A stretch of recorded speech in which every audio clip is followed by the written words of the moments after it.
Eu já falei, a união entre os irmãos, e que é bom e agradável. E aí ele usa, então, o próximo, ele usa a primeira, usa aí a figura do sumo sacerdote. Essa é a vestimenta, segundo a palavra de Deus, que era usada pelo sumo sacerdote. No caso aqui ele está falando sobre Arão, que foi o primeiro sumo sacerdote, de Israel.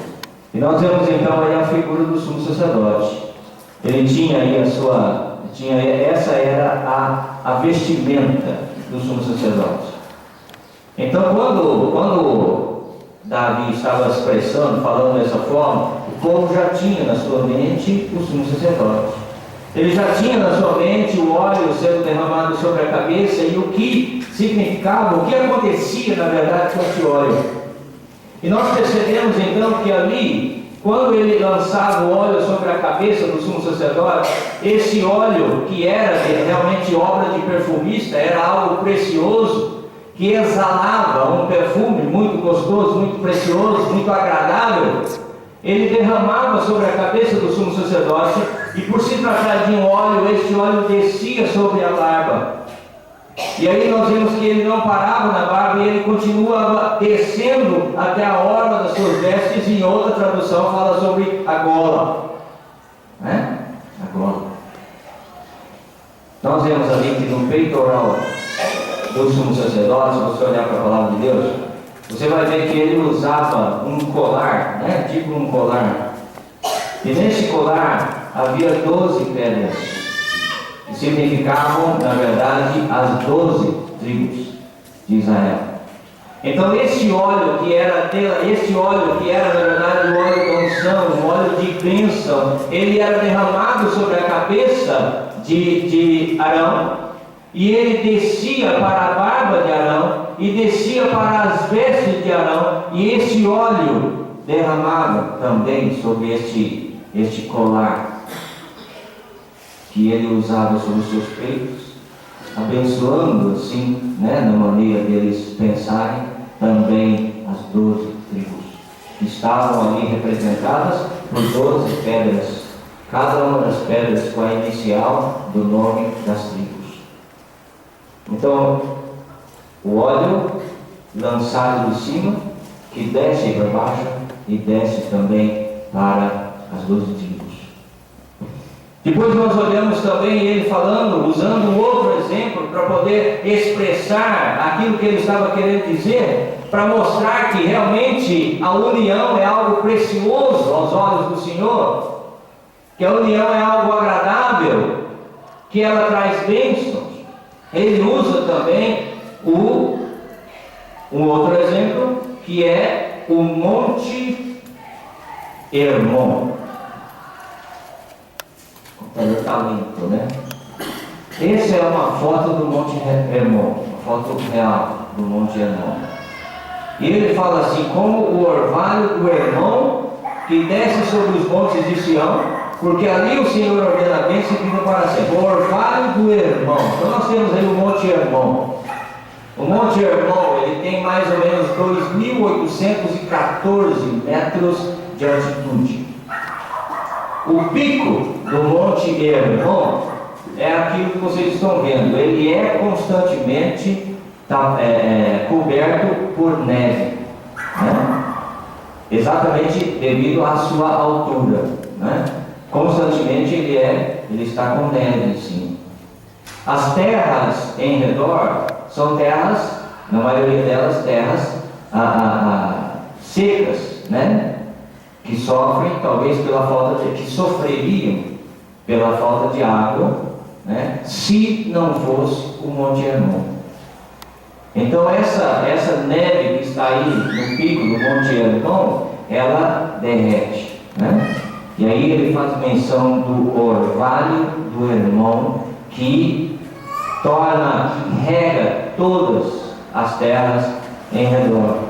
Um monte só, mas que distribui, que distribui a água para todas as terras ali e todos os montes em redor. Então ele usa a expressão, é como o orvalho do Hermon, que também é algo agradável, que desce sobre os montes de Sião. Agora vamos para a próxima aqui para nós entendermos, né?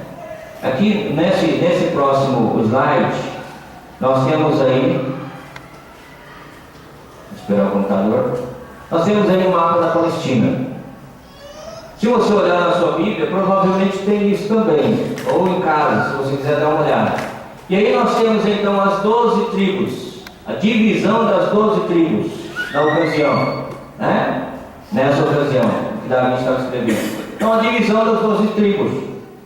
Eu não tenho aqui um laser para mostrar, mas se você olhar lá em cima, perto da letra A, da letra I, você vai ver que está escrito o que lá em cima? Se alguém consegue ver? Monte Hermon, não é isso? Então o Monte Hermon está lá em cima, ó. Aquele monte que nós olhamos anteriormente, esse monte que nós olhamos anteriormente, a localização exata dele no mapa da Palestina é lá em cima, ó, Monte Hermon. E aí o salmista fala que o orvalho do Monte Hermon, ele faz o quê? Desce. Essa palavra desce, ele usou no sumo sacerdote, e agora ele está usando também em relação ao Monte Hermon. O orvalho do Monte Hermon desce. E nós vemos ali que ele desce, ele vem ali, ele despeja no mar da Galileia, depois ele desce mais um pouco e pega ali o Rio Jordão, né? E na verdade, aquele orvalho que vem do Monte Hermon, ele vem na verdade descendo e passando, e todas as tribos de Israel se beneficiam daquilo que o Monte Hermon sozinho faz descer, que no caso são as águas. Então Davi está usando esses dois exemplos muito bem compreendido pelo povo de Israel, para poder exemplificar o que eles estavam falando, né? Um sacerdote só é ungido, né? Abençoado por aquela unção, e aquele óleo precioso derrama e atinge também as bênçãos, atinge também as 12 tribos. E aqui nós vemos o Monte Hermon, que está lá em cima, e Sião está aqui embaixo, ó, Jerusalém, né? Está vendo aqui?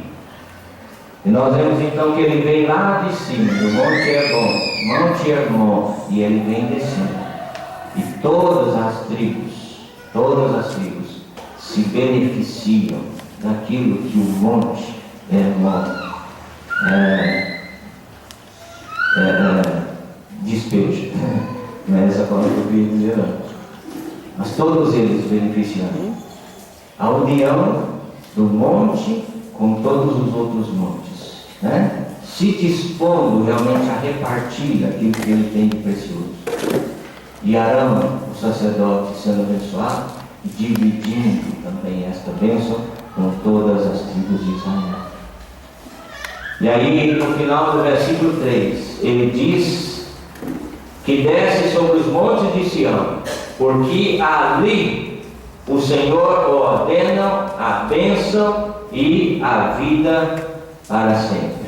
Ali ordena o Senhor bênção e vida para sempre.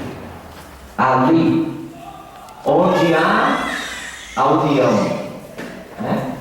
Ali onde há a união, o Senhor ordena bênção e vida para sempre. Este ali, ele pode se referir aonde há a união. Esse ali pode se referir também a Sião, né? De onde veio realmente a maior bênção, de onde veio realmente aquilo que torna a vida para sempre, não é? Foi onde o Senhor Jesus Cristo deu a sua vida fora dos muros de Jerusalém, fora das portas de Jerusalém.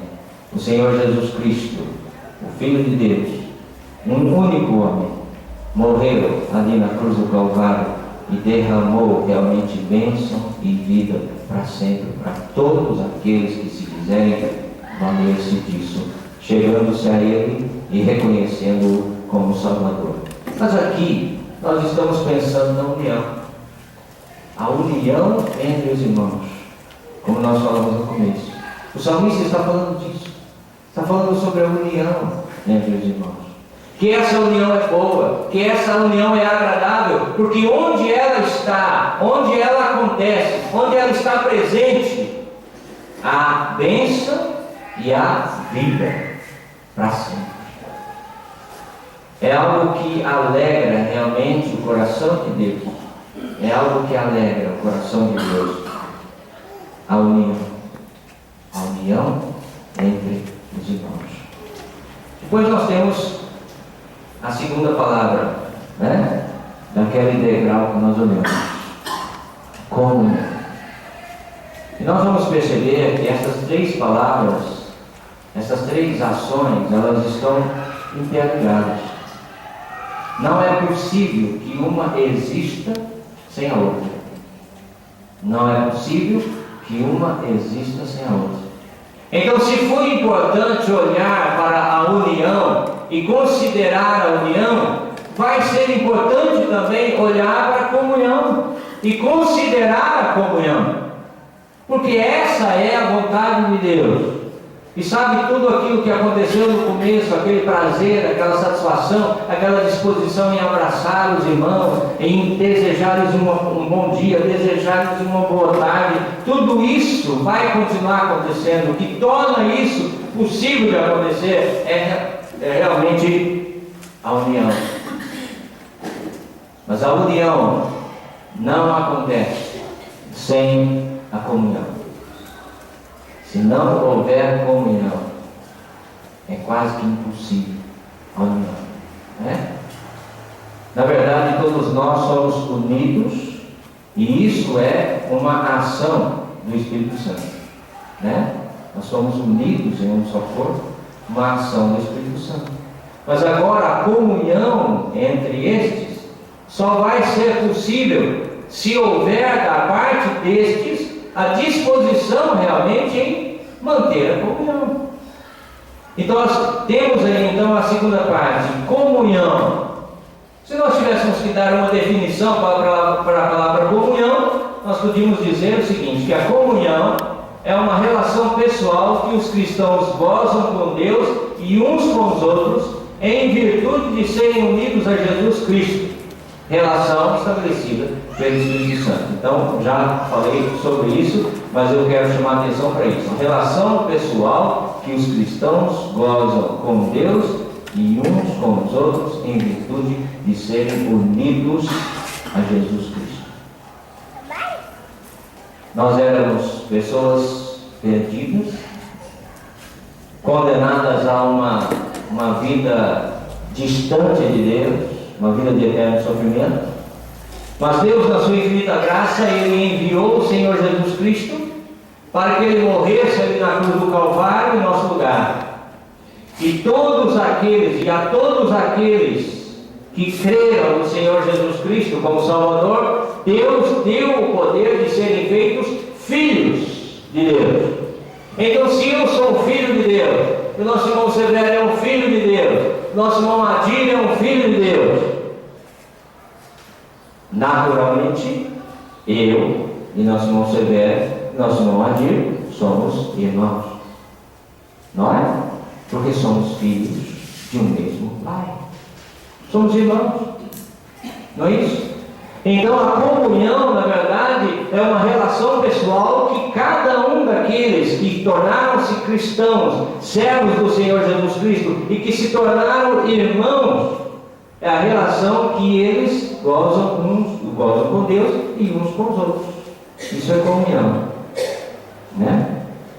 A relação pessoal que os cristãos gozam com Deus e uns com os outros em virtude de serem unidos a Jesus Cristo.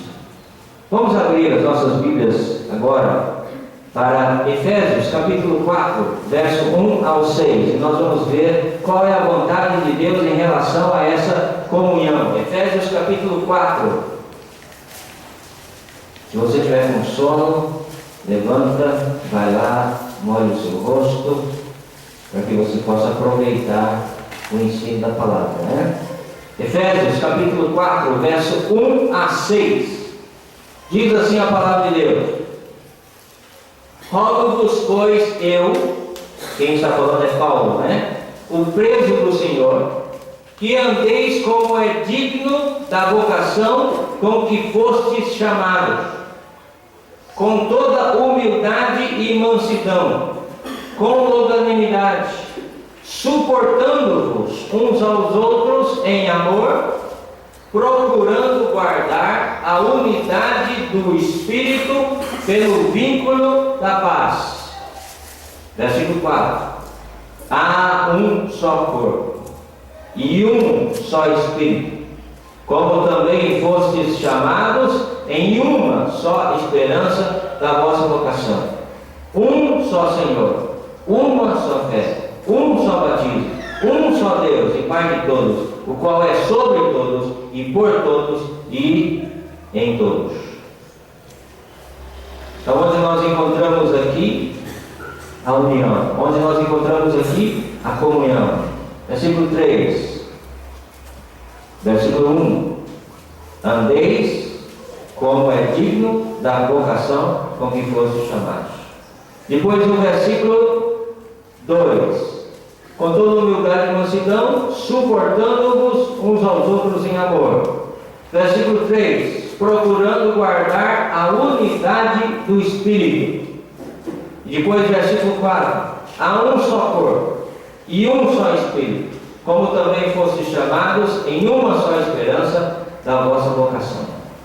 E nós vemos aí, por diversas vezes, a expressão um só, um só, um só. E nós temos a expressão um só corpo.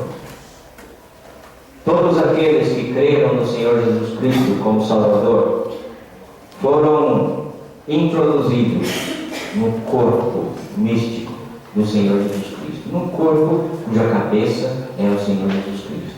Tornaram-se membros deste corpo, membros de um só corpo, membros de um só corpo. E se não houver realmente união, se não houver realmente comunhão entre estes membros do corpo, o corpo vai ser prejudicado. O corpo não vai funcionar direito.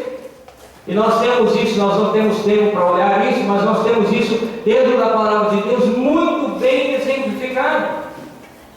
Onde o pé fala assim: porque eu não sou mão, eu não sou do corpo, né? Onde a mão pode falar: porque eu não sou olho, eu não sou do corpo.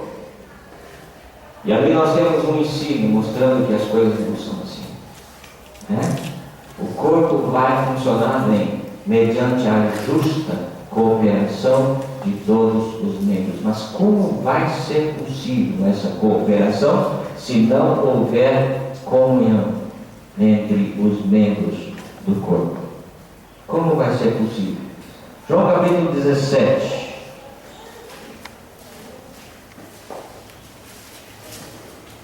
E nós já vamos dar uma pausa aí, né? João capítulo... Na verdade eu não sei qual a hora da pausa, né? Mas não vou dar pausa. João capítulo 17. Versículo 20 a 23. O Senhor Jesus está falando a sua oração intercessória. E nós vemos aí no versículo 20 a 23. Ele diz o seguinte: e não rogo somente por estes, mas também por aqueles que pela tua palavra hão de crer em mim. Versículo 21. Para que todos sejam dois. Achei que ninguém ia falar nada, né? Para que todos sejam um, como tu, ó Pai, o és em mim e eu em ti, que também eles sejam um em nós, para que o mundo creia que tu me enviaste. Para que o mundo creia que tu me enviaste. Eu dei-lhes a glória que a mim me deste, para que sejam um, como nós somos um. Eu neles e tu em mim, para que eles sejam perfeitos em quê? Perfeitos em unidade. Que tu me enviaste a mim, e para que o mundo conheça que tu me enviaste a mim e que os tens amado a eles como tens amado a mim. Então nós temos aí as seguintes expressão, para que todos sejam um. Todos sejam um. Então a vontade de Deus é realmente a comunhão. A vontade de Deus é que haja realmente esta relação pessoal entre eu, cristão, com Deus, mas que essa relação também seja com os meus irmãos, né? Que haja realmente essa comunhão. Essa é a vontade de Deus expressada aqui pelo Senhor Jesus Cristo. No versículo 23, eu neles e tu em mim, para que eles sejam perfeitos em unidade. Perfeitos em unidade. Essa é a vontade de Deus em relação à comunhão. E quando nós olhamos para Atos, capítulo 2, versículo 41, nós percebemos ali a ocasião quando o Espírito Santo veio para instituir ou para inaugurar a igreja. E em Atos capítulo 2, dos versos 41 a 47, nós vemos ali como era a vida da igreja no princípio. Deus instituiu a igreja. Este povo separado por Deus, separado do mundo, para viver uma vida com Deus, para viver unidos entre si e vivendo uma vida com Deus. Foi Deus quem fez isso. E aqui em Atos capítulo 2, do verso 41 até o versículo 47, nós encontramos como que eram as ações de uma igreja que estava, na verdade, vivendo em plena comunhão com Deus e uns com os outros. E nós temos aqui então as seguintes palavras: de sorte que foram batizados os que de bom grado receberam a sua palavra. E naquele dia agregaram-se quase 3.000 almas, e perseveravam na doutrina dos apóstolos, perseveravam na comunhão, perseveravam no partir do pão, e perseveravam nas orações. E em toda a alma havia temor, e muitas maravilhas e sinais se faziam pelos apóstolos. E todos os que criam estavam juntos, e tinham tudo em comum. Estavam juntos e tinham tudo em comum. E vendiam suas propriedades e bem, e repartiam com todos, segundo cada um havia de mistério. E perseverando unânime todos os dias no templo, e partindo o pão em casa, comiam juntos com alegria e singeleza do coração, louvando a Deus e caindo na graça de todo o povo. E todos os dias acrescentava o Senhor à igreja aqueles que se haviam de salvar, e caíam na graça de todo o povo. Nós vemos aí que eles estavam juntos e tinham tudo em comum. Então essa expressão aqui mostrava que havia realmente comunhão entre os irmãos aqui nesta ocasião. E essa comunhão, essa alegria, esse prazer, esse compartilhamento, né, entre os irmãos, chamava a atenção do povo. Por isso que no começo eu falei, né? Nós estamos aqui nos alegrando, nós estamos aqui nos abraçando, com alegria estampada no nosso rosto, e de repente passa alguém lá na rua e vê isso e fala: olha que povo alegre, né? Olha que maravilha. Eu acho que qualquer dia eu vou vir aqui fazer uma visita. E aí às vezes a pessoa chega aqui para fazer uma visita num dia que não é uma reunião especial. E aí a importância de constantemente estarmos mostrando essa união, essa alegria, essa comunhão, para que possamos cair na simpatia do povo, e que eles venham e conheçam aquilo que nos une, aquilo que nos faz alegre, né? É isso que estava acontecendo ali. Eles estavam vivendo a comunhão de uma forma tão forte, tão visível, que as pessoas viam o que estava acontecendo. As pessoas viam o que estava acontecendo, e com certeza aquilo chamava a atenção. As pessoas vinham para ouvir o que estava acontecendo, para ouvir a palavra de Deus, para ouvir o Evangelho de Deus. E aí o que acontecia? Deus acrescentava, Deus tocava no coração das pessoas, e as pessoas iam sendo salvas. Então nós vemos aí a importância da comunhão. A importância da comunhão. A união entre os irmãos, uma união verdadeira, uma união real, vai tornar possível a comunhão. A comunhão. A disposição em cada um de não considerar exclusivamente seu coisa nenhuma, mas de se dispor a compartilhar uns com os outros. E é o que nós vamos olhar na próxima, depois do intervalo. O intervalo pode ser agora, né? Pode ser. Então eu vou passar a palavra ao nosso irmão Israel, e depois do intervalo nós vamos continuar e vamos até onde nós conseguimos, né?